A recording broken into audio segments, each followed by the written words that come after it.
jaaykatu diw tëj sa place toog sa kër fi nga naan première place ak deuxième place kii la luñ koy waxatee sal la nga daj ko ku yëgul ci kaw doo ko jaar tey nga ubbi place benn place commencé reewantalu yow loo am natt jàmbur yëpp nga dajale ko lekk ko nit ñi di jooy noppeeguñu nga taxaw nga ne yow ay bal ngay wax yaa ngi wax xale boo xam ne ñiy jaay bal suñu jotul sama autorisation duñu jaay bal gis nga armée bii di xeex sama autorisation lañ jot man pour mën a jaay bal yow xam nga ni man Mame Ndiaye Savon waxandoowu ma xale ci réew mi barki Allah ci Fallu Mbàkke man Mame Ndiaye Savon mii toog waxandoowu ma nit ci réew mi man xoolal bu nekk nii bu verte bi wàññil ma li ngay seetaan man bu verte bi dama ko daan dëbb ba mu mel ni suula bëccëg wax ci ay bal man bi may wax bal boobu bal xew bu roobu verte bi dama ko daan bës di wax lu rëy xale yi xamuñu ma ñëw bu ci bu def nii yow nga ne man ngay yam di génn yow yaay kan ba kan ak kan duñu ànd yow yaay hypocrite yow yaa bon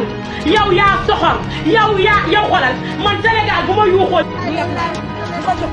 tubaarikàlla xale baa ngi nii toog xale bu fësal xale bu joomu ma nag tubaarikàlla xale bi nga xam ne kum nopp sa jëkkër benn jeeg ju nelaw mu nobee sa far moom dootoo nelaw danga ko ñàkk toog la kaat lan la kii piling la kaat place jeeg bi ma nekk sama piling bi jeex na dëgg la jëlal lii moo mën nag xoolal piling bi jeex na lii a des ak lii a des mbaa yi nga ne sama piling bi nokku na ay pilingu jeeg yu bëri dëgg la sama piling bi nokku na pilingu jeeg yu bëri parce que xale yi dañ daan di woo piling di wokkat jaayoo di am ndoxu ci fi tàmpa ñu leen di jaay ay piling yu ndoxee ñuy am ay ndoxum sipi di waga di kurabët di am heure waaye loolu lépp laa fi jël ay piling yu xal man mii man xale bi xool leen ma lépp laa fi jëlee pour sama piling rek day fay arrêté